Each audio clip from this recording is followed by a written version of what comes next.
Erev Tov, donc très heureux de vous retrouver ce soir pour ce cours à deux voix sur la Haggadah. Donc évidemment, on va pas du tout réussir à traiter de tout ce qu'on a envie de traiter, sauf si vous êtes prêts à rester ici jusqu'à 5h du matin. Et c'est pas une rigolade, hein, c'est pas de problème, il y a de quoi dire. On va essayer donc d'écrire sur quelques points de la Haggadah. Donc, mon ami Grégory va intervenir sur quelques notions qu'on retrouve, moi aussi. Vous savez que sur la Haggadah, on a des centaines de commentaires. Quand je dis des centaines, c'est vraiment des centaines de commentaires. Vraiment, c'est sans fin. On peut s'arrêter sur le détail des mots qui sont choisis, on peut s'arrêter sur les concepts évoqués, pourquoi est-ce qu'on parle de ça avant ça. Enfin, vous allez voir que c'est un puits sans fond. Et je vais juste introduire en rappelant que le soir de Pessah, donc, nous avons l'obligation de le saper, de raconter l'histoire de la sortie d'Égypte. D'accord ? Et comme on l'a déjà vu ensemble, enfin je ne sais pas si on l'a vu ensemble d'ailleurs ou pas, la notion de sipour, de raconter, c'est la même racine que le mot dispor, qui veut dire compter, C-O-M-P-T-E-R. Et de la même manière que lorsque l'on compte une chose, 1, 2, 3, 4, 5, 6, chaque élément donc à sa place, de la même manière lorsque l'on raconte l'histoire de la sortie d'Égypte, eh bien, on a l'obligation donc de raconter chacun des éléments de cette histoire. Chacun est important, chacun a sa valeur. Et donc, on va tout de suite commencer à pénétrer l'univers donc de Maguid, c'est-à-dire le soir du Seder, nous commençons d'abord par le Kiddush, nous lavons les mains. Après, on va arriver à ce fameux Karpas Yachat sur lequel je me permettrai de revenir dans quelques instants, c'est-à-dire ce que l'on est en train de trempé dans l'eau salée, et yachat, c'est cette matzah que l'on coupe en deux, et on va voir que c'est pas si banal. Et puis après, on commence donc Maguid à raconter. On commence à raconter, et je vais tout de suite passer la parole à mon complice sur ma gauche, qui va donc déjà nous ouvrir sur des notions qui sont présentes dans le Maguid. À toi. Bonsoir à tous. Merci beaucoup, Rav Joël. Alors, on a une notion qui revient beaucoup dans la Haggadah, qu'on retrouve dès le Kiddush. On a 4 couples. On va avoir dans Manishtana 4 questions. On va avoir plus tard 4 enfants. On verra que quand on remercie Hachem, on dit Baruch HaMakom, on aura 4 fois ce mot Baruch qui va revenir. Donc on a cette notion de 4 qu'on retrouve tout au long de la Haggadah. D'où vient ce 4 ? C'est en fait le Gaon de Vilna nous dit, vous savez, on a un psaume qui est le psaume 107, qui est le psaume qu'on va lire avant Arvit de Pessah. Et d'abord, on nous parle de 4 cas, la traversée du désert, la traversée de la mer, une personne qui aurait été guérie, et une personne qui serait sortie de prison. Ce sont les 4 cas pour lesquels, d'ailleurs, on fait Gomel, une personne qui sortirait d'une grande maladie, une personne qui traverse la mer, c'est ce qu'on fait en général quand on prend l'avion. Et donc, dans ces 4 cas, c'est dans ces 4 cas qu'on devait amener un korban toda, un sacrifice de remerciement.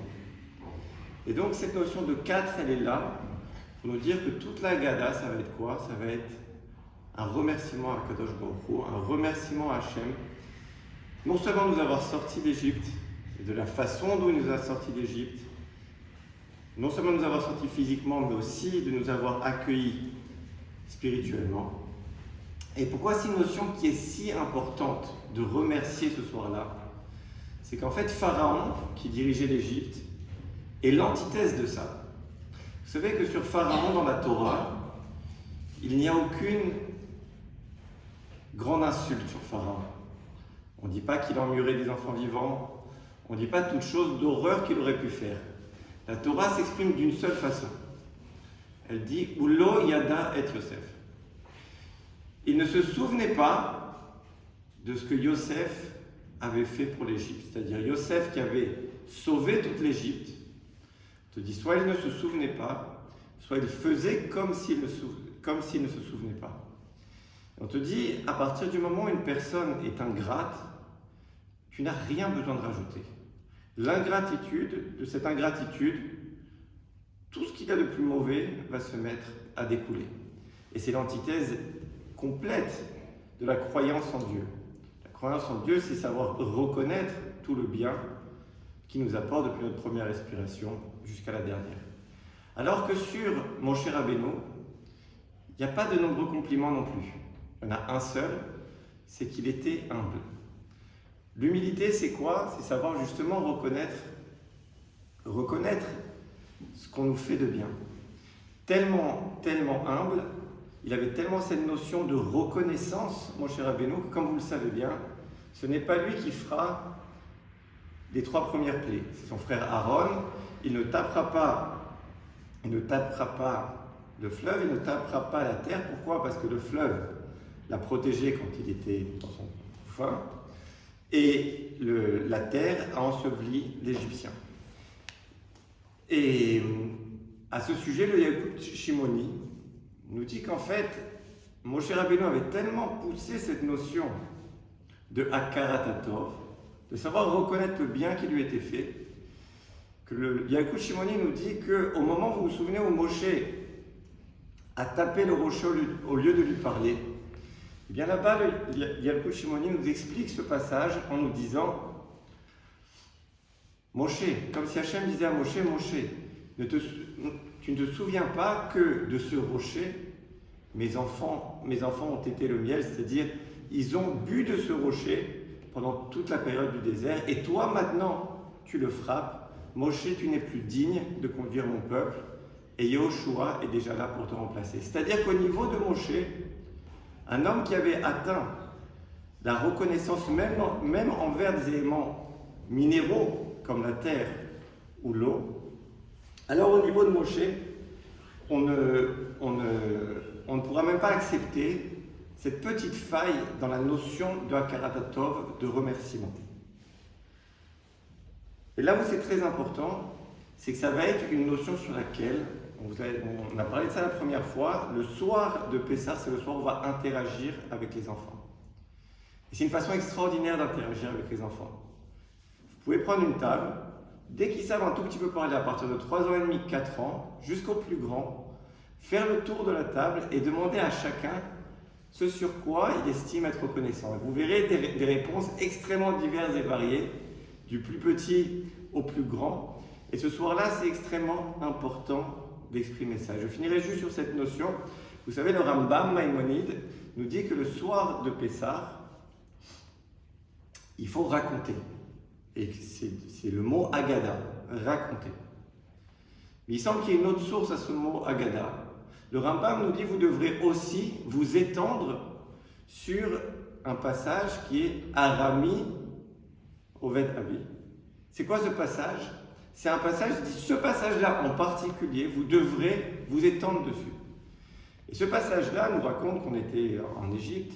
Et ce qui est assez étonnant, c'est que ce passage-là, où on le trouve dans la Torah, on ne le trouve pas dans la sortie d'Égypte. On le trouve dans une paracha qui est la paracha des Bikurim, à la fin de la Torah. Les Bikurim, c'était quand quelqu'un avait de nouveaux fruits, il devait apporter ses fruits au Beth Amikdash et il lisait ce passage. Et en fait, on te dit, concentre-toi sur ce passage, parce que ce passage, c'est le passage des Bikurim, c'est le passage de la reconnaissance de la Hakarat HaTov envers Akadosh Baruch Hu. Et donc, étendez-vous ce soir-là avec vos enfants sur cette notion de remerciement pour toutes les belles et bonnes choses que Kadosh Baruch Hu nous donne. Je note. Je prends des notes sur ça. Alors, c'est vrai que sur cette notion donc des 4, on a beaucoup d'idées qui se trouvent. On va essayer, si vous le voulez bien, en tout cas, moi je voudrais rebondir tout d'abord sur ces Arba Banim. D'accord? On va parler donc dans la notion des 4, on va parler des 4 enfants. Et c'est intéressant de voir que lorsque le texte nous dit que Neged Arba Banim Dibra Torah, la Torah nous parle face à 4 enfants. Il va y avoir en effet 4 versets différents dans la Torah qui vont nous enjoindre de transmettre, et ces versets seront différents. 3 sont dans le livre de Shemot, l'Exode, le dernier est dans le dernier livre de la Torah, et ils vont utiliser des formules différentes. Ce qui est intéressant de voir, c'est que on aurait ici, alors bien sûr dans une première lecture, que je ne mets pas de côté, peut-être les fondamentaux de ce qu'on appellerait la pédagogie différenciée. Ça veut dire qu'au fond, la Torah nous dit, il va falloir que tu identifies le type d'enfant qui est en face de toi pour pouvoir lui dire les choses en tenant compte de sa singularité, de sa particularité. Ça, c'est sûr, c'est une lecture en surface, mais évidemment qui est vraie. D'ailleurs, cette notion-là est étayée par le roi Salomon, puisque Shlomo HaMelech, le roi Salomon, nous dit « Chanoch et Anar le fitarko, gam kigaskin le yassur mimenu » traduction, éduque l'enfant suivant son chemin, car même lorsqu'il yazkin, même lorsqu'il sera plus âgé, lo yassur mimenu, il ne s'en détournera pas, c'est-à-dire essaie de comprendre la singularité de l'enfant, sa particularité et ses fonctions de cette connaissance que tu as de sa particularité que tu vas devoir lui transmettre. Néanmoins, ce qui est intéressant ici, c'est qu'on a 4 catégories. Le premier, c'est le chacham, le sage. On traduit ça de cette manière. Le second, le racha, celui qui est mauvais, très curieux. Alors, qu'est-ce qu'il fait ici? Le troisième, c'est le tam, traduction très inexacte, le simple. Et le quatrième, chez Enoyodé Alishol, celui qui ne sait pas poser de questions. Alors, je suppose que tu veux aussi rebondir sur ces 4 enfants à un moment. Mais je préfère écouter pour l'instant. Alors, il y a d'abord un point qui est très intéressant, c'est que le texte dit Echatam, Echad Racha, Echad Chacham, Echad Sheniyodé Alishol. Avant chacun d'entre eux, on dit un, c'est le Chacham, Echad, un, c'est le Racha. Pourquoi est-ce que le terme de Echad est ramené systématiquement avant? On aurait pu dire il y a 4 enfants, le sage, le méchant, le simple et celui qui ne sait pas poser de questions. Or là, on reprend avant chacun un qui est le sage, un qui est le seul, un qui est ceci, un qui est cela. Alors, Rav Tzadok HaKohen, il reprend d'ailleurs cette idée dans plusieurs de ses textes, fait émerger l'idée suivante. Rav Tzadok HaKohen a été un des maîtres de la Chassidoute d'une profondeur extrêmement, d'une profondeur incroyable. Tzadok HaKohen fait remarquer la chose suivante, il dit la notion du Echad nous renvoie à la notion du Echad de Dieu. On sait très bien que Dieu se définit par le concept du Echad. Il est un, il est unique et point. C'est la notion de l'unique, de l'unicité à la fois. Et on nous dit qu'au fond, sache que pour chacun de ces enfants, il y a une relation à Dieu particulière. C'est-à-dire que la notion du divin est présente chez chacun d'entre eux, même chez celui que l'on appelle le rachat, celui qui est mal. Pourquoi? Parce que tout simplement, celui-ci est là et il est en train, au fond, de nous interpeller. Il dit « Ma avodazot lachem » c'est quoi ce truc-là pour vous? Et là, on nous dit « Il s'est sorti de Minaklal, du groupe, alors casse-lui les dents et dis-lui, si tu avais été là-bas, tu n'aurais pas été libéré. » Mais il y a quelque chose de très intéressant, c'est la base de cet enseignement, c'est à la fois un enseignement du Rabbi Lubavitch, en même temps un enseignement Rabbi Tzadok HaKohen, c'est un mix de plusieurs maîtres. Et l'idée telle que j'ai envie de la retraduire, elle est la suivante. Ils disent au fond, le rachat c'est quoi? C'est celui qui interpelle. C'est-à-dire c'est celui qui au fond dans son interpellation nous renvoie à la problématique suivante, c'est qu'est-ce qui est à l'origine au fond de sa posture de rejet. Son interpellation, c'est une réflexion pour nous, pour savoir mais qu'est-ce qui est à l'origine de son rejet. Et le Gaon Vilna fait remarquer quelque chose d'assez génial. Il dit, vous savez que là-bas il y a marqué Haket Shinav, casse-lui les dents. Si vous prenez la valeur numérique du mot Shinav, qui veut dire ses dents, et vous prenez la valeur numérique du mot Racha, qui veut dire le mauvais, vous soustrayez l'une à l'autre, c'est-à-dire vous prenez la valeur numérique du mot Racha et vous soustrayez la valeur numérique du mot Shinav, vous obtenez la valeur numérique d'un autre mot qui est le mot Tzadik, celui qui est juste. Qu'est-ce qu'on est en train de dire? C'est pas juste comme ça un petit jeu. Le Gaon Vilna aussi était un des maîtres les plus prestigieux de l'histoire du peuple juif. Il est en train de nous dire, en tout cas tel que je comprends, c'est que les dents, sont la barrière la plus hermétique et la plus forte qui puisse exister chez l'individu. Parce que je peux fermer les yeux, je peux me boucher les oreilles, je peux essayer de me bloquer le nez, mais bon, c'est un peu compliqué. Par contre, je peux serrer les dents et je vous garantis que si je veux qu'il n'y ait rien qui rentre, il n'y a rien qui rentrera. Si je veux qu'il n'y ait rien qui sorte, il n'y a rien qui sortira. Cette idée-là, au fond, c'est que derrière ce rachat, dont on sait qu'il a aussi cette notion du Echad de Dieu qui est présent, il y a en vérité la nécessité de casser cette barrière pour comprendre pourquoi au fond il ne veut que rien pénètre et surtout qu'il ne veut rien exprimer par rapport à l'origine de son désir de tout remettre en cause. Et c'est ce qu'on lui dit, si tu avais été là-bas, tu ne serais peut-être pas sorti parce que tu aurais décidé que tu ne fais pas partie de cette histoire. Mais ici tu es présent. Et comme ici tu es présent, alors ton histoire fait partie de notre histoire. Et c'est très intéressant parce que au niveau de l'univers de la transmission, le fait que le rachat soit mis juste à côté du chacham, alors qu'on aurait pu dire que c'est le dernier. Vous avez le sage, après on aurait dit le simple, celui qui ne s'est pas posé de questions, et puis celui dont on ne veut même pas parler, celui qui est le rachat, celui qui est le dernier de la classe. Non, on le met à côté du chacham pour montrer qu'en vérité, entre lui et le chacham, entre lui et le sage, il n'y a pas véritablement beaucoup de choses qui créent de distinction. Il y a un rapport de quasi-proximité. Seulement, qu'est-ce qui se passe? C'est que tout simplement, eh bien, il y a ces fameuses shinaïm, il y a ces dents qui sont là, il y a cet élément qui l'empêche de dire et d'exprimer réellement qu'est-ce qui est à l'origine de la chose, et en même temps, il y a ces dents qui ferment parce qu'il empêche les choses de pénétrer à l'intérieur de lui.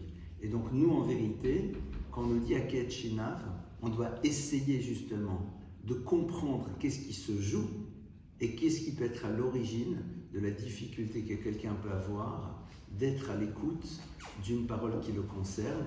Et comme le dit Rabbi Tzadok HaKohen, il est Echad. Il y a le Echad chez lui, il y a le Echad. Le Echad est présent chez chacun de ses enfants et c'est cette dimension-là qu'on ne doit jamais oublier.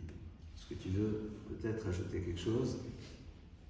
Alors c'est vrai que ces 4 enfants, ils sont fascinants, donc on a du mal un peu à décoller de ces 4 enfants. Et c'est vrai que là-bas, ces 4 enfants, ils sont introduits par la phrase suivante, Baruch HaMakom, béni soit le lieu. Baruch Hu, Baruch Shnatan Torah l'Amo Israël, béni soit-il qui a donné la Torah à Am Israël, Baruch Hu, Keneged Arba Banim Dibra Torah, à propos de 4 enfants par la Torah, comme l'a dit le Rav, Echad Chacham, Echad Rasha, Echad Tam, Echad Sheno, Yodia Lishol. Donc, ces 4 enfants. Si vous prenez déjà ce mot Makom, c'est assez curieux comme nom d'Akadosh Baruch Hu, que c'est un nom curieux que la Haggadah a choisi. C'est quoi ce nom de Makom? Savoir que ce nom Makom, c'est la notion qu'Akadosh Baruch Hu est le lieu, c'est-à-dire qu'il remplit absolument tout l'univers. C'est une notion qui exprime très bien le Kuzari en disant Aye emsaeka, alo ata tamir veneelam. Où puis-je te trouver? Tu es invisible et imperceptible. Vayelo emsaeka, kevodecha maleolam. Et où ne puis-je pas te trouver? Tu remplis tout l'univers. C'est-à-dire que Akadosh Baruch Hu, d'un côté, peut se faire extrêmement discret, et pour celui qui veut le percevoir, il pourra le percevoir absolument dans tout ce qu'il regardera. Ces deux notions, Akadosh Baruch Hu peut se faire discret pour ne pas écraser l'homme, et celui qui le recherche finalement pourra le percevoir dans toute la nature, dans toute l'histoire de sa vie, dans l'histoire d'Am Israël. Donc c'est ces deux notions le Makom. Et on nous dit, merci de nous avoir donné la Torah, parce que nous avons 4 enfants. Et ces 4 enfants, comme l'a dit le Rav, devant chaque enfant, il y a écrit Echad. C'est que tu saches bien, quel que soit l'enfant que tu as, quand on a plusieurs enfants, en général, on a différentes personnalités. Que ton enfant, ce soit le Chacham, que ton enfant, ce soit le Racha, sache que c'est le Echad qui te l'a donné. C'est Akadosh Baruch Hu qui te l'a donné. Donc ne regarde jamais l'enfant du voisin en te disant « Mais pourquoi moi, mon enfant, il n'est pas comme lui ?» C'est le Echad qui te l'a donné. C'est pour ça que le Echad est devant chacun des enfants. Pour que tu saches que c'est Hachem qui te l'a donné. Et s'il te l'a donné à toi, c'est que tu es la personne la plus appropriée, pour pouvoir éduquer cet enfant. Et ici, on a quelque chose de curieux, c'est qu'il semblerait, quand on regarde la façon dont c'est écrit, que merci Hachem de nous avoir donné la Torah, nous avons 4 enfants. Il semblerait que dans la Torah, on ait la solution à l'éducation des 4 enfants. Le problème, c'est qu'on n'a pas une paracha dans la Torah qui s'appelle Chinour, qui s'appelle éducation. Alors où est-ce que c'est écrit? C'est peut-être tellement précieux la notion de Chinour pour Akadosh Baruch Hu, que le secret a été mis dans Shema Israël, dans le premier paragraphe. Il est écrit là-bas, Veshinantam levanecha. Tu l'enseigneras à ton fils. Shantam levanecha vedibarta bam, en lui disant, tu lui diras quand tu seras assis dans ta maison et quand tu seras en chemin. Donc on dit comment tu vas éduquer ton fils. Vedibarta bam, tu lui diras bam. C'est quoi bam? C'est bête et mem. C'est le bête de Bereshit, la première lettre de la Torah, et le mem de Meimatai, la première lettre de la Torah orale de la Mishnah. Donc comment tu vas éduquer ton fils? Il va falloir que tu lui donnes de la Torah, il va falloir que tu lui donnes des valeurs, il va falloir que tu lui enseignes le mode d'emploi d'Akadosh Baruch Hu. On te dit ça ne suffira pas. Juste lui donner cet enseignement, c'est essentiel, mais ça n'est pas suffisant. Tu sais comment tu vas devoir lui donner? Tu vas devoir lui donner Beshiftecha bebetecha. Tu vas devoir lui donner quand tu seras assis dans ta maison et quand tu seras en chemin. Ton fils, tes discours, tes Dvar Torah, ça ne l'impressionne pas du tout. Un fils, qui on est à l'extérieur, on fait tous un peu partie de l'acteur studio. Chacun joue un rôle quand il est à l'extérieur. Il y a 2 personnes qu'on ne peut pas tromper. C'est sa femme et ses enfants. Notre femme et nos enfants, ils savent exactement qui on est. Et justement, ils vont être extrêmement sensibles à justement cette incohérence qu'il pourrait y avoir entre le personnage que tu es à l'extérieur et le personnage que tu es à l'intérieur. Si on te voit, papa, sourire à tout le monde, être agréable avec tout le monde quand tu es à l'extérieur et quand tu rentres à la maison, tu calcules personne.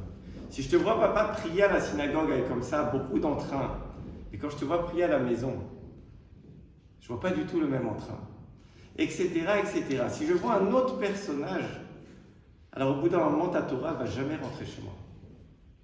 Ouvlertecha va derrière. Je veux voir aussi qui tu es quand tu seras loin de la maison, quand tu seras loin de ta communauté, parce qu'encore une fois, dans la communauté, chacun joue un rôle. Moi, je veux voir qui tu es, papa, quand on est loin. Est-ce que tu es la même personne, avec les mêmes valeurs, le même homme religieux que je vois à l'extérieur? Et ça, c'est très important. L'enfant va être extrêmement sensible à ça. S'il voit une cohérence, alors ton bam, la Torah que tu lui auras enseignée, elle va pénétrer. Sinon, elle ne pénétrera pas. Et on a une illustration à ça.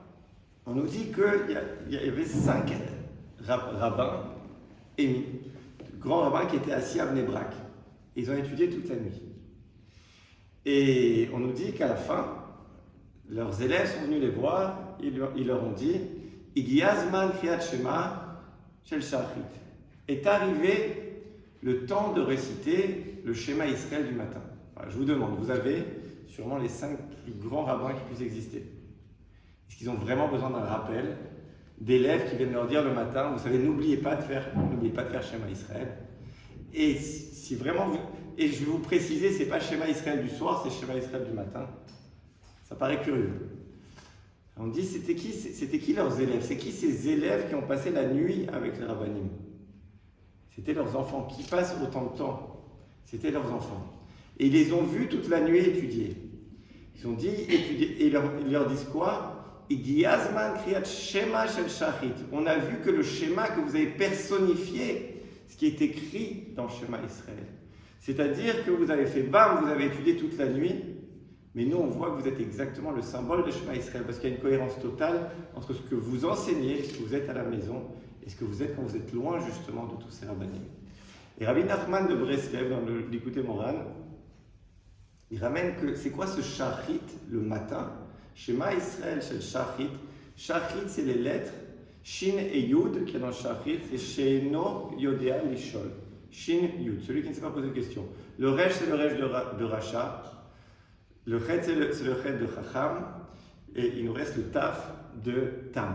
On te dit, en fait, celui qui va réussir à personnifier ce qui est écrit dans Shema Israël, c'est-à-dire une Torah qui va être dans une cohérence parfaite, eh bien il aura le secret du chinour des 4 enfants. On va dire, mais d'habitude, il n'y a pas une règle qui pourrait résumer un bon chinour. Celle-ci, elle vient tout résumer. La cohérence du père. Et le père, il n'a pas besoin d'être le plus grand chacham, il a juste besoin d'avoir de la cohérence. La cohérence, tout ce qu'il dira, ça passera. Et une fois qu'on est arrivé justement à cette cohérence dans le chinour, alors il y a un rav qui s'appelle Rav Matityahu Salomon, qui est le mashgiach de Lakewood, très grande yeshiva aux États-Unis. Il dit que, je crois qu'il ramène le Beth Halevi, et il dit qu'une fois qu'on a tout fait en tant que parents pour essayer d'éduquer nos enfants, alors comment on les éduque, comment on finit le travail avec ce qu'il appelle Teilim and Tears, avec la prière et les larmes du sidour d'une maman. Il n'y a rien de plus puissant que la prière d'une maman pour ses enfants. Parce qu'une fois que nous, en tant que parents, on a tout fait, une fois qu'on a planté la graine, une fois qu'on l'a bien arrosé, alors il faut prier. Prier pour qu'ils fassent à chaque fois les bonnes rencontres, qu'ils suivent le bon chemin, que quand ils écouteront quelque chose, ça rentre dans leur cœur. Et donc c'est ces 2 choses, c'est cette cohérence qui doit s'associer avec la tfila. Et le Malbim nous dit, le Malbim c'était un rav assez extraordinaire du 19e siècle, il nous dit l'ordre des 4 fils, il n'est pas anodin. Comme on l'a dit plusieurs fois, le rav l'a mentionné la semaine dernière, le rachat il ne semble pas être à sa place. Il devrait être en dernière position. Le rachat il semble pire que celui qui ne s'est pas posé de questions. Et le Malbim qui a vécu dans les années 1800 et qui a dû beaucoup combattre les mouvements de la Scala, ces grands mouvements d'émancipation, il explique comment en fait ces 4 fils représentent la chute qui aurait pu exister dans des familles juives. Il dit qu'en fait, dans chaque famille, il y avait un chacham. Le peuple juif ne traverse pas 2000 ans d'histoire de galoute sans un chacham, puis un chacham, puis un chacham, puis un chacham, etc., etc. Il dit, mais comment peut venir la cassure? Qui est le rachat? Il dit en fait, le chacham, c'est lui qui a porté à chaque génération. Mais s'il y a une cassure, qui va engendrer le chacham? Il va engendrer le rachat. Le Malbim nous dit que le rachat ne peut être que le fils du chacham. C'est qui le rachat? Le rachat, c'est celui qui va combattre la Torah. C'est pas juste celui qui n'est pas pratiquant, qui ne connaît pas trop. Le rachat, c'est celui qui va combattre la Torah. Le rachat, c'est qui? C'est celui qui va voir son papa chacham et qui va voir justement toutes ces contradictions chez le papa. Et un enfant, c'est un détecteur atomique de styrote, de contradiction. La contradiction, c'est une notion d'adulte, c'est pas une notion d'enfant. Les enfants, ils sont extrêmement entiers. Et donc, ils vont être extrêmement sensibles. Et donc, s'ils voient justement papa qui parle, mais qui agit autrement en privé, ils vont rejeter ça. Ils vont rejeter au point que ça va devenir une guerre chez eux. Et si vous regardez d'ailleurs en Israël, il y a une famille qu'on ne va pas citer, mais qui est la famille qui combat le plus, on va dire, la Torah, c'est des descendants directs des chassidoutes de Vishnitz, c'est-à-dire de très très grandes chassidoutes.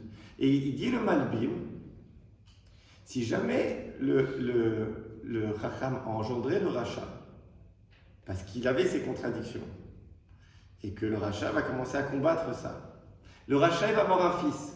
Le fils, ce sera qui? Ce sera le tam, ce sera celui qui est simple. Pourquoi il est simple? Parce qu'il grandit chez le rachat, et chez le rachat, il n'a pas d'éducation juive. Mais une fois par an, ils vont à la table du Seder. Et la table du Seder, elle est encore chez le grand-père. Et chez le grand-père, bien qu'il ait des contradictions, la table, c'est une vraie table de Pessah. Donc le petit-fils, il arrive, il pose des questions, il n'a pas trop de connaissances, il va poser des questions qui sont simples. Et le tam, il va avoir un fils. Et ce sera qui le fils? C'est celui qui ne sait plus poser de questions. Pourquoi il ne sait plus poser de questions? Parce qu'il a grandi dans la maison du tam, et son grand-père, c'est le rachat, donc il n'y a même plus de Seder. Et ce qui est assez terrible ou extraordinaire, c'est qu'il n'y a pas de 5e fils. Pourquoi il n'y a pas de cinquième fils? C'est qu'à un moment, soit celui qui ne sait pas poser de questions va avoir un fils et il va s'éloigner complètement du judaïsme, donc il va un peu disparaître de cette lignée, soit au bout d'un moment, il va s'apercevoir que justement il est encore en dessous de celui qui ne s'est pas posé de questions. Il va se dire peut-être que, comme ça a été peut-être le cas dans les 20 dernières années, beaucoup de gens qui se sont dit, mais si maintenant on me traite de sale juif, je vais aller me bagarrer. Par contre, si on me demande qui est Abraham, Yitzhak et Yaakov, je ne sais pas trop qui c'est. Je connais en France, si j'ai passé le bac, tous les rois de France, enfin, tout ce que vous voulez, mais mon identité, si on l'insulte, je suis prêt à y aller. Par contre, je ne connais rien sur qui je suis. Et le fait à un moment de faire ce constat-là va engendrer une recherche, et cet enfant-là va devenir qui? Il va redevenir le chacham de la famille. Et si vous regardez depuis à peu près 20 ans, 25 ans, grâce à des rabbanim comme le Rav Lemay, eh bien, dans chaque famille, finalement, vous pouvez voir ça. Vous pouvez voir un cousin, un gendre. Dans chaque famille, on commence à revoir justement ce cinquième fils qui redevient le chacham de la famille. Merci beaucoup. Je trouve l'enseignement de Rabbi Nachman sur Shacharit merveilleux. Moi, ce que je voudrais, c'est reprendre alors justement le début de la gestuelle du Seder. On avait vu la semaine dernière que Seder, c'est l'organisation, et on commence le Seder par deux mouvements qui sont quand même assez curieux, puisque on va faire Karpas et Yachatz. Karpas, c'est on trempe donc suivant les traditions, un oignon, une pomme de terre, du céleri, du persil, un radis, d'anglio salé. Et puis après, on prend cette fameuse matzah qu'on coupe en deux. Qu'est-ce qui se joue ici? Alors, il faut savoir que ce n'est pas du tout quelque chose de banal qu'on est en train de faire. Rabbi Menachem Damirimimov disait la chose suivante. Il disait Karpas, tout d'abord, les 4 lettres qui constituent le mot Karpas, dont on ne sait pas vraiment ce qu'il veut dire d'ailleurs, eh bien, ce sont l'acrostiche de 4 mots. Karpas, Klal Rishon, Kafresh, Pesamer, Pesgor. Klal Rishon, le principe de base, Pesgor, sois capable de fermer ta bouche. Ça veut dire quoi?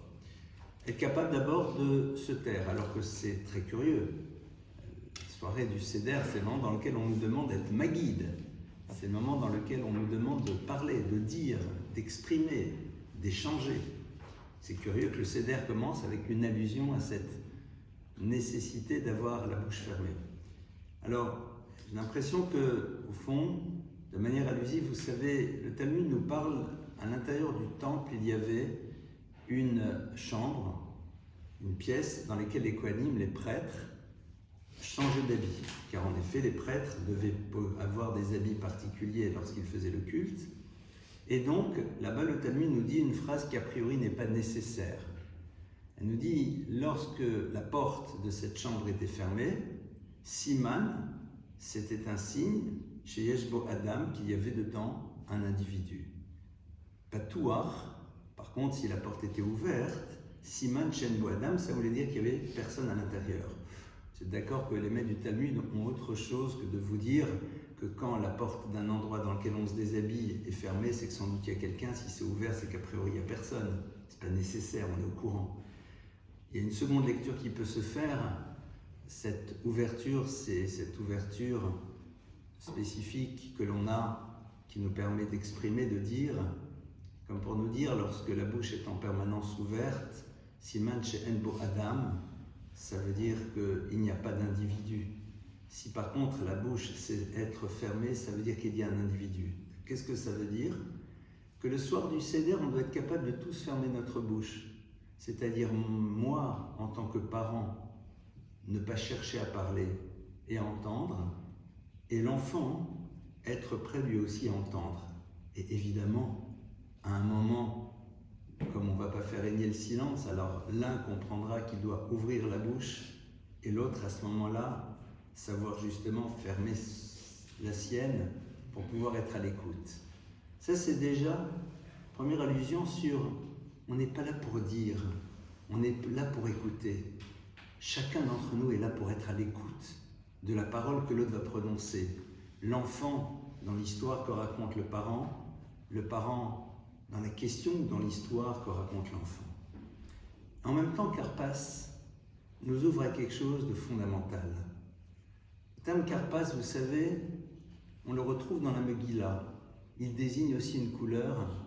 Ben Manoach nous dit qu'il désigne la couleur rouge. Or, on se rappelle que l'exil d'Égypte, c'est quoi? Le texte va nous dire par la suite dans la Haggadah, Vayardu Mitzrayma, et on est descendu en Égypte, Anus, Alpi Hadibour. Anus. On n'a pas le choix. Alpi Hadibour, de par la parole. Première lecture, parce que vous savez que les lectures sont multiples, c'est parce que Dieu avait dit que nous devrions passer par cette expérience. Seconde lecture, de par la faute liée à la parole. En effet, rappelons-nous que Yosef avait Ketonet Passim. Et Passim, c'est Karpas. C'est-à-dire, il avait cette fameuse tunique multicolore. Le terme Karpas nous renvoie à cette Ketonet Passim, Karpasim, qui est à l'origine des paroles négatives qu'expriment les frères sur Yosef. Yosef parle sur ses frères, les frères parlent sur lui, ils le voient, ils disent voilà, c'est qui celui-là, etc., etc. Et où est-ce qu'on en arrive?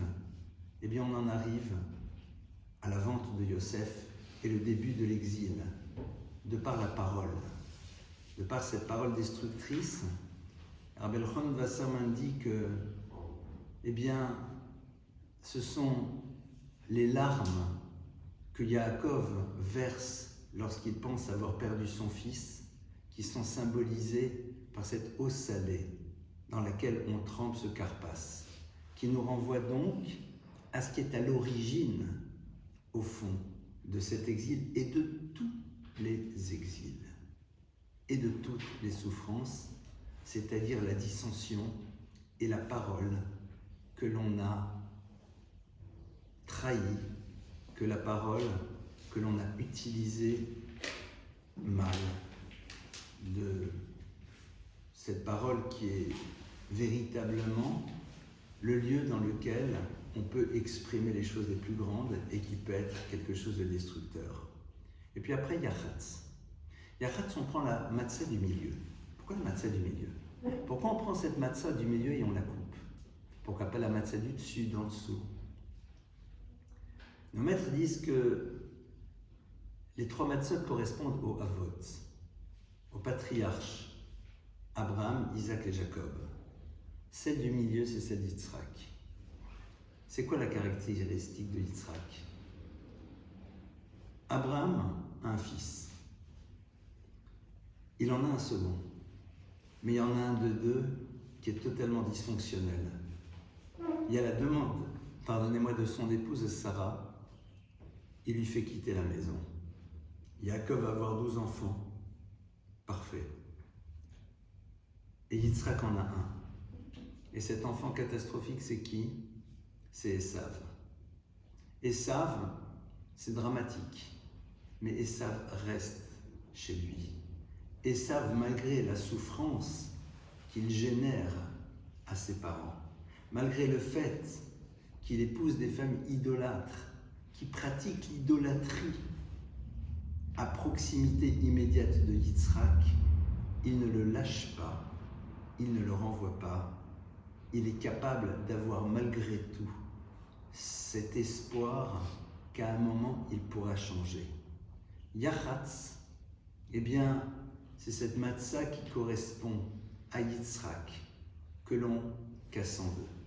On la casse en deux aussi pour montrer que l'exil n'est toujours pas fini, mais que l'enjeu de l'exil et surtout du retour est lié à la capacité que l'on aura de savoir supporter cet autre qui n'est pas simple, mais pour une seule raison.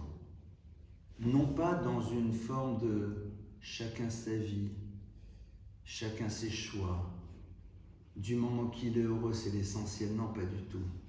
Yitzhak, il est bouleversé. Il est bouleversé de voir que son fils Esav prend ce chemin. On n'est pas ici dans cette pseudo-ouverture dans laquelle je te respecte, l'essentiel c'est que tu sois bien, non. En dehors de ta filiation, en dehors de ta connexion, en dehors de la fidélité à ton histoire, rien ne peut exister, clairement. Si cette conviction profonde ne nous habite pas, l'histoire du peuple d'Israël ne peut pas continuer. C'est ce que symbolise sans doute ce qu'on vient d'entendre sur les larmes de la prière d'une mère. Parce qu'on pleure par rapport à quelque chose qui est fondamental, quelque chose dont on ne peut pas imaginer que cette chose-là ne puisse pas exister. Yitzhak, évidemment, souffre, mais Yitzhak le garde à proximité. Il ne se débarrasse pas de cet autre qui lui pose problème, mais il ne règle pas la problématique de l'autre au nom d'une pseudo-ouverture. Pour lui, clairement, Esav doit faire tchouva. Pour lui, évidemment, Esav doit réussir à un moment à changer. Ça ne se passera pas de cette manière, mais néanmoins jusqu'au bout, il le garde à proximité. La Géoula, la libération, elle existe lorsqu'on a ce désir profond qui nous habite, que cet autre juif, qui pour l'instant est complètement déconnecté de sa propre réalité, parce qu'on l'aime profondément, parce qu'on a envie que lui aussi puisse donner du sens à sa vie, eh bien, on reste à ses côtés, on ne le lâche pas, en sachant qu'à un moment, il aura sa liberté de décision, mais notre travail à nous, c'est de lui donner tous les éléments, et c'est ce qu'on va faire le soir du Seder, pour qu'il sache quelle est la direction qu'il doit prendre. Tu voulais continuer ou je continue? Moi, quand je suis lâché... Très bien ici à vous écouter. Hein. Non, mais tu as des choses à dire encore. Allez-y. Vas-y. Vas-y, continuez. Mais non. Mais vraiment. Alors, j'ai encore ajouté un petit quelque chose. C'est le... Je reprends un petit peu le début du texte, d'accord? Donc, quand on a dit, je ne sais pas si je l'avais traité la fois dernière ou pas, nous étions esclaves au pharaon d'Égypte. J'avais traité ou pas? Oui ou non, vous vous rappelez? Non. Donc, on est ici en train de nous dire à la fin, on est en train de nous dire que nous étions esclaves au pharaon en Égypte. Dieu nous a sortis de là-bas avec une main forte. S'il ne nous avait pas sortis, nous serions toujours esclaves au pharaon en Égypte. On avait vu ça, qu'on serait toujours esclaves à ce que représentait le concept du pharaon et de l'Égypte. Ça, on l'avait vu. Hein? Oui ou non? Oui. Mais ce qui est intéressant, c'est qu'on dit que la marbé le saper mitziat mitzrei marizé beshubach. Tout celui qui est marbé, c'est-à-dire tout celui qui développe cette histoire, c'est-à-dire qui raconte de plus en plus Arizé Meshoubar, c'est quelqu'un qui est Meshoubar, c'est-à-dire c'est quelqu'un à qui on fait des éloges. Ça veut dire quoi? En vérité, le terme de Meshoubar, vous savez que l'hébreu est une langue consonantique, on peut le lire autrement, on peut le lire Arizé Mashbiar. C'est quelque chose qui le transforme. Il y a ici quelque chose de très particulier. C'est que lorsque l'on est en train de faire le Seder de Pessah, on ne se rend pas compte qu'au fond, on est en train de se transformer soi-même et de renforcer encore plus notre relation à Dieu, d'approfondir encore plus ce lien. Et si en effet, on est juste dans un savoir et juste dans une connaissance, alors moi ça fait des années que je fais le Seder. Je le connais, je pense, par cœur. On peut le lire très vite. En 20 minutes, on peut avoir réglé le dossier. Et tout comprendre, hein, si vous pratiquez l'hébreu. Que la marbé le saper, on se doit de continuer à explorer encore et encore. Et c'est ça, au fond, qui va nous transformer.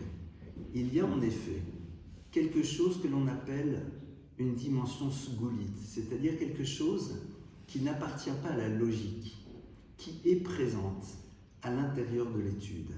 C'est que celle-ci, au-delà de la connaissance, au-delà du savoir, nous impacte en profondeur au niveau de nous-mêmes et nous devons être prêts à accueillir cette transformation que va générer cette confrontation au texte et surtout à les réflexions que l'on décidera d'avoir par rapport à ce texte.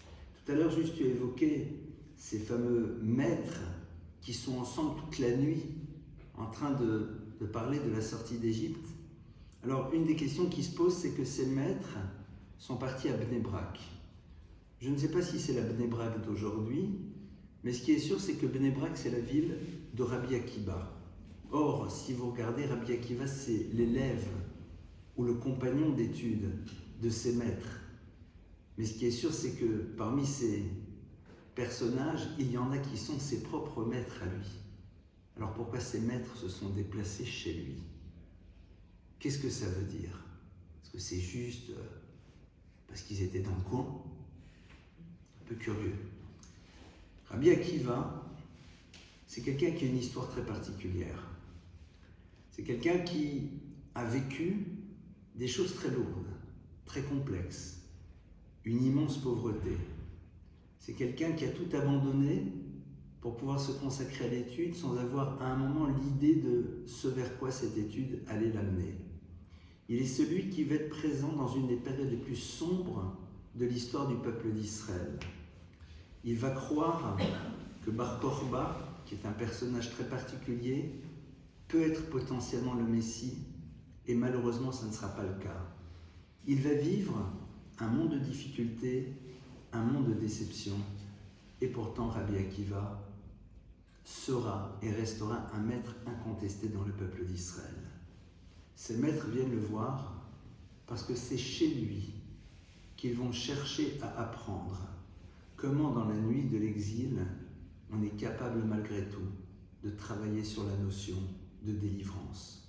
Comment on peut, dans des situations qui sont complexes, voir les lueurs de l'aube qui sont en train de poindre alors qu'on est dans la noirceur de cette nuit, surtout de cette nuit qui est encore plus noire juste avant que l'aube n'arrive. Et donc c'est une des raisons pour laquelle Rabbi Akiba en effet est celui qui va recevoir ses maîtres parce qu'ils savent qu'il a une expérience que eux n'ont pas et que donc sa parole a plus de légitimité, plus de force et qu'il a quelque chose qui est du domaine de l'authenticité à partager. Traduit de manière différente, il ne s'agit pas juste de dire les choses, mais il s'agit surtout de savoir de quoi on parle. Et ça, en effet, c'est ce qu'ils sont venus chercher chez Rabbi Akiva.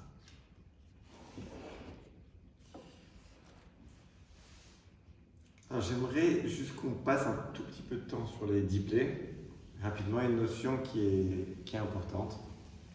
On a un rave extraordinaire qui s'appelait Rav Shimshon Miostropoli. Vous avez sûrement entendu parler parce que c'est bien de lire juste avant Pessah, une lettre très profonde qu'il a écrite et on nous assure beaucoup de très bonnes choses si on lit cette lettre. Rav Shimshon Miostropoli, il a été tué en 1648 par les Ukrainiens.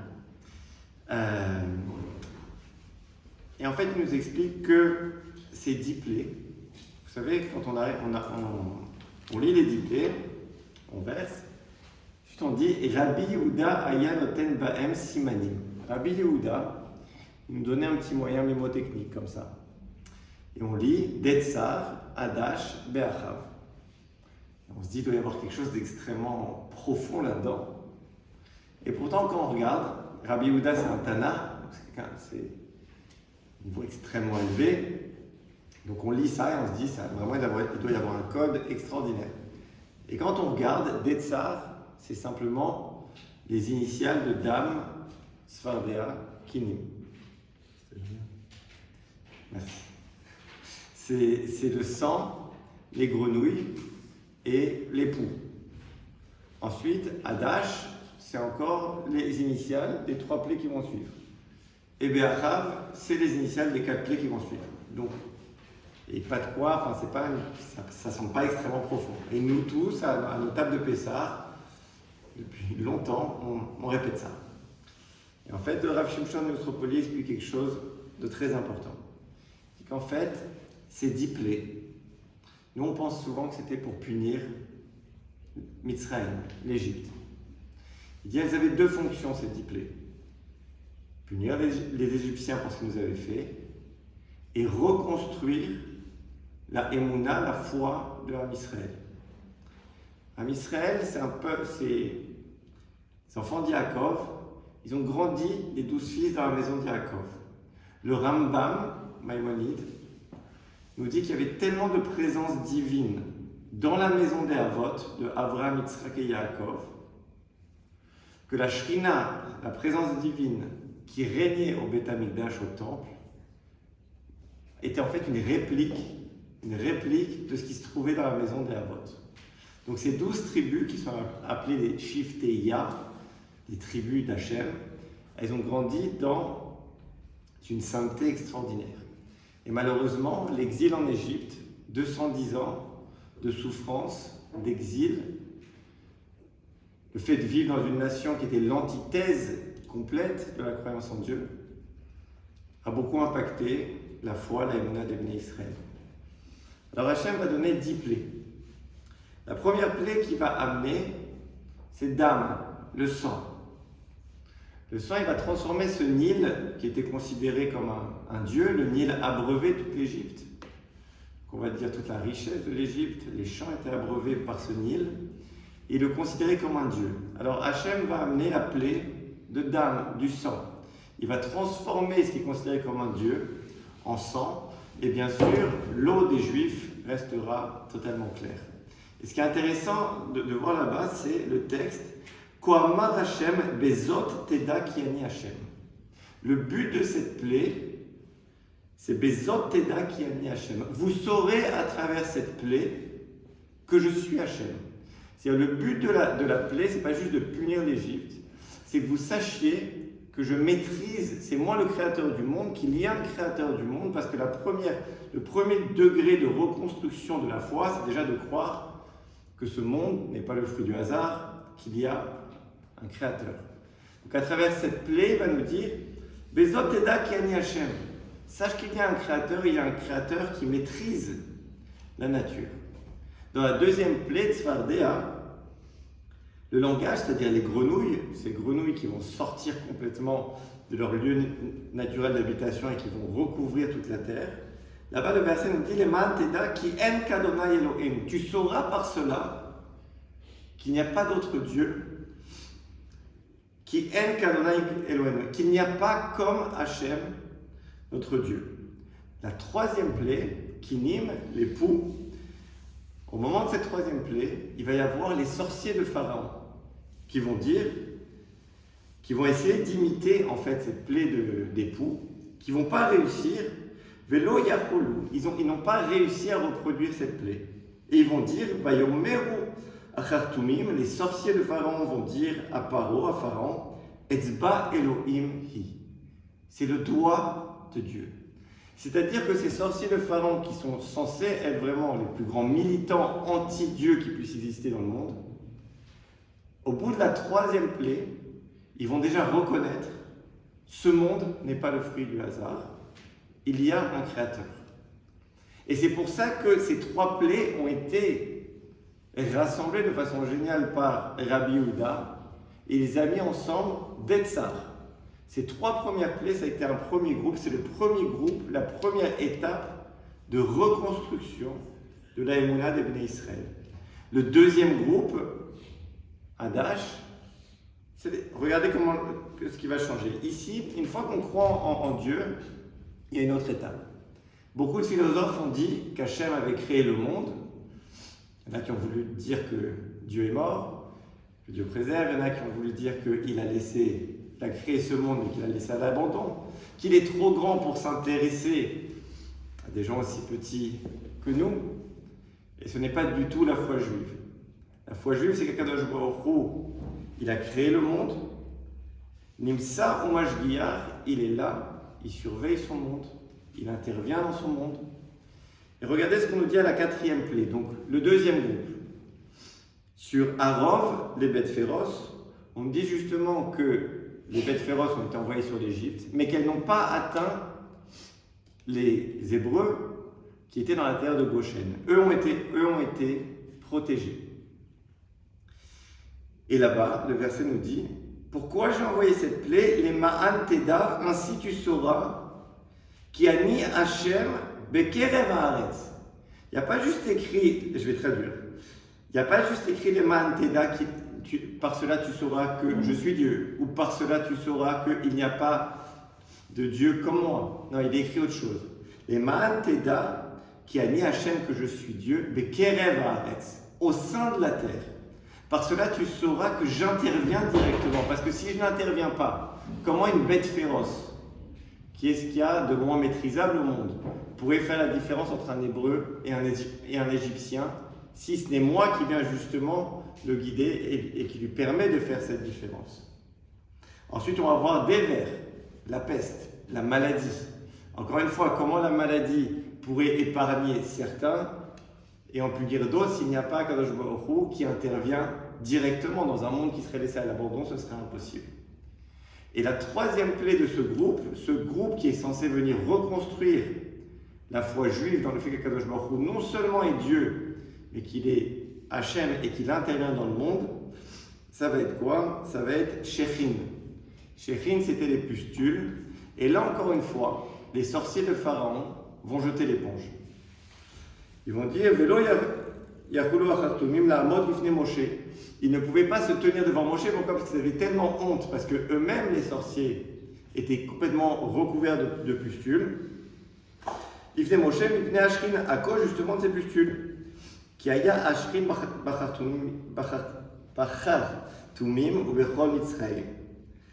Et donc, on a ici la fin de ce 2e groupe. La foi juive est reconstruite sur l'idée que Kadosh Baruch Hu est Dieu et qu'il intervient. Et le meilleur signe de ça, c'est que même les sorciers de Pharaon, on dit qu'ils sont les plus grands militants, eux-mêmes n'osent même plus se présenter devant Moshe. Alors il reste une dernière étape. Oui, Hachem est le Créateur. Oui, Hachem intervient. Maintenant, reste à montrer que Hachem Echad ou Shmo Echad, qu'il est un. Et ça va être justement ce dernier groupe. Donc on a dit Detzar, ce premier groupe de Rabbi Yehuda, c'est la croyance en Dieu. Le 2e groupe, Hadash, c'est que Kadosh Baruch Hu intervient. Be'achav, ça va venir nous enseigner que Kadosh Baruch Hu est un. Et quelle va être la première plaie? Barad. Barad, c'est la grêle. La grêle, c'est un mélange. On dit que cette grêle, c'était un mélange d'eau et de feu. C'était pas juste. Et de glace. Et la glace, c'est l'eau. Et on sait que ces deux éléments surpuissants, tellement puissants, le feu, la glace, l'eau, que l'humanité, à travers la génération, en ont fait des dieux. Le dieu de la mer, le dieu du feu. Le feu qui peut être extrêmement destructeur. La mer, parfois, qui peut être plus destructrice et qui va venir éteindre le feu. Le feu dans une certaine proportion qui pourra faire évaporer l'eau. En tout cas, ils ne peuvent pas vivre ensemble. La seule façon de les faire vivre ensemble, c'est de mettre une casserole au milieu. Mais l'eau et le feu, ils se détruisent l'un et l'autre. Et Akadosh Baruch Hu va montrer au monde, vous pensez peut-être quand vous voyez la magnificence du feu, la puissance du feu que c'est un Dieu, vous pensez peut-être quand vous regardez l'eau, la mer, l'infini de l'eau, que c'est également un Dieu. Je vais vous montrer que c'est moi qui maîtrise à 100% ces éléments et qu'il n'y a pas d'autre Dieu que moi, que je suis Echad. Et donc je vais les mélanger dans cette grêle et je vais vous montrer ainsi, regardez le langage. Il y a écrit quoi là-bas? Barad Teda. À travers cette plaie, vous saurez Teda ki en kamoni bechol haaretz. Vous saurez qu'il n'y a pas comme moi sur toute la terre. C'est-à-dire, vous saurez que je suis un et que c'est moi qui réunis toutes ces forces. Ensuite, ça va être quoi? Ça va être la plaie de Harbé, les sauterelles. Et là-bas, le verset nous dit que Hachem a envoyé un vent très puissant pour amener ces sauterelles. Et le vent, par sa surpuissance aussi, a été considéré comme un dieu. Akadosh Baruch Hu va montrer que c'est lui qui maîtrise aussi cet élément. Il va amener un vent surpuissant. Et ensuite, le verset va nous dire que pour ramener les sauterelles, il va complètement inverser ce vent. Donc d'une, je peux l'amener. Deux, je peux l'inverser. Donc je maîtrise le feu, je maîtrise l'eau, je maîtrise le vent. Il reste un élément qui a été, ou sur lequel il y a eu sûrement le plus d'idolâtrie. Et ça, entre guillemets, ça se comprend pour des gens qui n'ont pas la Torah, qui n'ont pas eu de révélation. C'est le soleil. Le soleil, il est la source de vie de ce monde. Il est souvent une source d'humeur. Il est une source. Tout le monde a besoin du soleil. Il est surpuissant. Il est inatteignable. C'est-à-dire, on a pensé à envoyer des hommes sur la Lune. On n'ose même pas commencer à penser, à même approcher du soleil. Et donc, Hachem va amener une plaie. Ça va être le Rocher. Il va montrer que même la lumière le Rocher, c'est l'obscurité. Même la lumière du soleil, c'est moi qui la maîtrise. C'est-à-dire qu'il y aura lumière pour les Bnei Israël, pour les Hébreux, et par contre, ce sera une obscurité totale pour les Mitzrim. Et la dernière plaie de ce groupe, ça va être d'atteindre les premiers-nés d'Égypte pour montrer à toi, Pharaon, qui te prenais pour un dieu, sache qu'il n'y a que moi, je suis Echad ou Shmo Echad. Et c'est exactement ce qu'on exprime quand on dit Shema Israël. Yaakov, je vous ai dit, il avait ses enfants. Il a vu qu'on était descendu en Égypte. Et au moment de quitter ses enfants, ils se sont inquiétés. Alors, ses enfants ont dit à Yaakov, Shema Israël, Adonai Eloheinu, Hachem Echad. En fait, qu'est-ce qu'ils ont répondu à Yaakov? C'est ne t'en fais pas. Shema Israël, Adonai. Hachem, c'est cette notion que Ani Hachem. On sait on croit que tu es Hachem, tu as créé le monde. Elokeinu, c'est la notion que Hachem intervient dans le monde. Hachem Echad, c'est la notion que Hachem il est Echad. C'est exactement ce qu'on voit dans ces trois groupes qu'on exprime dans Betzar, Hadash et Achav. Et pour finir, Akadosh Baruch Hu, une fois que justement le peuple juif avait été rétabli dans sa foi, dans sa émouna, on va dire au moment de la remise des diplômes, qui était Har Sinaï, il va nous donner 10 commandements. Et il va nous rappeler cette notion. Regardez ce qui est écrit. Le premier commandement, c'est Anochi Hashem Elohecha. C'est quoi Anochi Hashem Elohecha? C'est, je vous rappelle, premier groupe. Je suis Hashem, votre Dieu. Asher Otseticha Meret Mitzrayim Bet Avadim, qui vous a sorti d'Égypte. Donc, j'interviens. C'est cette deuxième notion. Et ensuite, Lo yeh lecha Elohim acherim, vous n'aurez pas d'autre Dieu, Alpanaï, parce que vous n'aurez pas d'autre Dieu, car je suis un. Donc c'est une notion assez, et je pense que c'est une notion sur laquelle on peut communiquer, alors peut-être pas de façon si longue, mais avec les enfants, comprendre que toutes ces dix plaies, elles ont été placées en groupe, qui sont ces trois étapes de la foi en Akadosh Baruch Hu. Et je pense aussi au quotidien que c'est important de penser à ça quand on dit Shema Israël, à ces trois étapes, qu'Akadosh Baruch Hu est un, qu'Akadosh Baruch Hu a créé le monde, qu'il intervient et qu'il est un. Razak, merci beaucoup. Je vais me permettre de rebondir sur ce qu'il vient de dire en donnant peut-être une version un peu différente, mais qui ne valide absolument pas ce que je viens d'entendre. Le pharaon, lorsque Moshe est venu le voir, Moïse vient le voir et lui dit qu'il faut laisser partir le peuple. Il lui dit qui est Dieu afin que j'écoute sa voix. Lo yadati Hashem, je n'en ai pas la connaissance. Le gam et Israël Vachaler, de toute façon je ne les renverrai pas. Donc il a dit trois choses. Il n'y a pas de Dieu créateur. Il n'est pas présent dans son univers. Je ne le connais pas et de toute façon il ne peut pas intervenir pour changer sur le cours de l'histoire. Alors je me permets juste de rebondir sur la troisième. Le premier c'est qui est Dieu, il n'y a pas de Dieu créateur. En effet l'eau et le sang sont les deux éléments nécessaires pour la vie. Dieu les manipule complètement. Quand on voit le texte, on voit que les grenouilles, le texte nous précise qu'elles sortent de l'eau. Les pustules sortent de la terre, il prend de la terre. Donc quand on voit l'univers dans lequel on se trouve, il y a de l'eau ou de la terre. Donc quelque part, c'est aussi l'idée, les deux éléments nécessaires à la vie sont manipulés par Dieu. Je fais émerger de l'eau, je fais émerger de la terre, du vivant. Le second, c'est la maîtrise totale et entière, comme tu l'as dit, de tout ce qui est du domaine du vivant, du plus petit au plus grand. Le plus grand vivant, c'est l'animal. Le plus petit vivant perceptible par l'humain, c'est le microbe, qui touche en effet l'égyptien et pas l'hébreu, qui touche l'animal égyptien et pas l'animal hébreu. Troisième chose, c'est je suis capable de tout changer pour pouvoir faire aboutir l'histoire. Je peux décider de recréer une nouvelle règle. À propos des sauterelles, c'est très intéressant parce que le verset nous dit « Asher kamou loyem kamou loyé ». Il n'en a jamais eu des comme ça et comme ça il n'y en aura jamais. C'est comme s'il y a une forme de création nouvelle.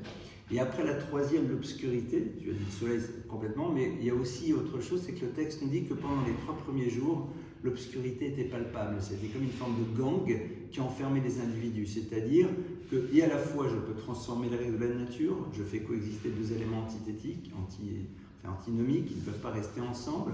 Je peux créer quelque chose de nouveau, ou je peux donner une dimension totalement nouvelle à une dimension que tu croyais connaître, puisque l'obscurité peut devenir quelque chose qui est une forme de gang, et derrière, en effet, c'est tout le concept de l'Égypte qui est la primogéniture, qui est remis en cause.